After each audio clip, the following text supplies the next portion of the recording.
আজকে বানাবো সুজির বড়া। তো দুটা ডিম দিব,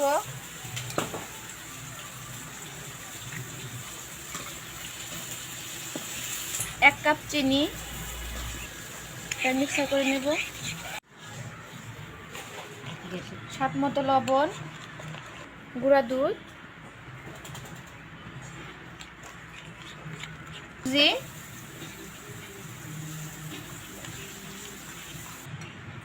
অল্প করে তেল দিব। আমার মাখানো হয়ে গেছে, এবার ভাজবো। আমার কড়াইটা গরম হয়ে গেছে, এবার তেল দিয়ে দিব।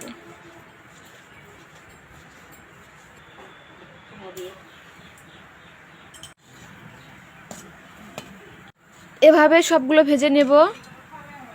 ভাজা হয়ে গেছে, এবার তুলে নেব।